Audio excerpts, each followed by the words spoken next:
bosan. Sadar. Rut. Oi. Gimana Esna? Kita main yuk. Boleh, main apa? Main putar lele gimana? Boleh. Gimana kalau kita ajak teman-teman yang lain?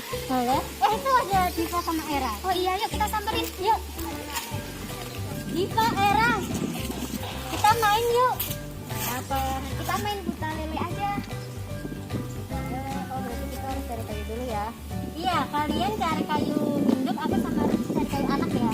Oke. Yuk kita cari. Teman-teman, aku udah dapat ini. Aku juga udah dapat nih. Udah.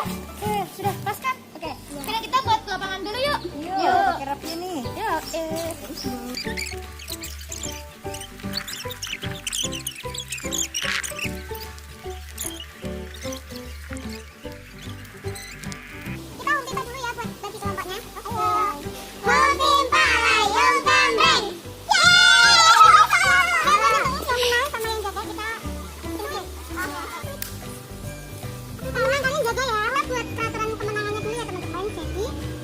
Menangkap nanti poinnya 5 per maksimalnya 20 gimana? Boleh? Kamu dulu atau aku dulu yang main? Pada tahap pertama permainan ini, salah satu pemain regu 1, yaitu pemain A, berdiri di dekat lubang dalam posisi menunduk dengan memegang bagian ujung dari kayu induk dan siap untuk mengungkit kayu anak yang terletak menyimpang melintang pada lubang. Sedangkan seluruh anggota pemain regu 2 berdiri di depan pemain A dengan jarak kira-kira 5 meter. Jika anggota regu 2 dapat menangkap kayu anak tersebut, maka regu 2 akan mendapatkan nilai sebesar 5, seperti pada perjanjian awal. Dan pemain A akan mati dan digantikan dengan pemain B yang merupakan pemain kedua dari regu 1.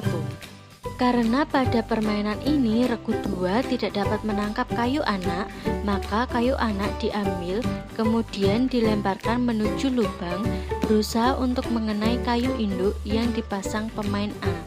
Jika lemparan kayu anak dapat mengenai kayu induk, maka pemain A mati dan digantikan dengan pemain B. Karena pada permainan ini lemparan kayu anak tidak mengenai kayu induk, maka pemain A tidak mati dan permainan dilanjutkan tahap kedua. Pada tahap 2, pemain A melambungkan kayu anak ke udara dan memukul kayu anak dengan menggunakan kayu induk. Regu 2 berusaha untuk menangkap kayu anak yang terlempar karena pukulan pemain A. Jika regu 2 dapat menangkap kayu anak, maka regu 2 akan mendapatkan nilai dan pemain A akan mati dan digantikan dengan pemain B. Karena dalam permainan ini, regu 2 tidak dapat menangkap kayu anak, maka kayu anak diambil regu 2 dan dilemparkan ke arah lubang. Pemain A berusaha untuk menangkis kayu anak agar tidak memasuki lubang. Karena pemain A dapat menangkis kayu anak tersebut, maka pemain regu 2 berjaga-jaga untuk menangkapnya. Jika regu 2 dapat menangkap kayu anak tersebut, maka regu 2 akan mendapatkan nilai dan pemain A akan mati. Karena regu 2 tidak dapat menangkap kayu anak tersebut, maka regu 1 akan mendapatkan nilai dengan mengukur jarak antara tempat jatuhnya kayu anak ke lubang dengan menggunakan ukuran kayu induk.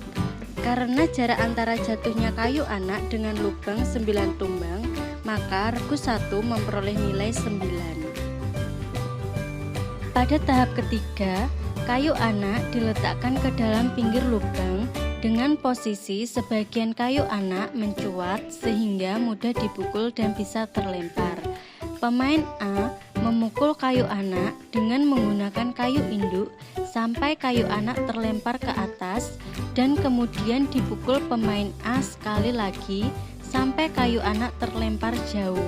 Karena dalam permainan ini, pemain regu 2 tidak dapat menangkap kayu anak yang dilemparkan pemain A selaku perwakilan regu 1, maka regu 1 mendapatkan nilai dengan cara mengukur tempat jatuhnya kayu anak ke arah lubang dengan ukuran kayu induk. jarak tempat jatuhnya kayu anak dengan lubang yaitu 10 tumbang, maka A memperoleh nilai 10. Selanjutnya, permainan dilanjutkan oleh pemain A untuk tahap pertama. Karena pada tahap pertama, regu 2 dapat menangkap kayu anak, maka regu 2 akan mendapatkan nilai 5 dan pemain A mati digantikan pemain B. Jika pemain B mati, maka permainan dilanjutkan tahap 1 oleh pemain dari regu 2. Dan permainan akan berhenti ketika salah satu regu sudah mencapai skor maksimal yang ditentukan. Karena regu 2 kalah, maka regu 2 memperoleh hukuman dengan membawa kayu anak yang dilemparkan regu 1 sampai ke lubang dengan menggunakan satu kaki.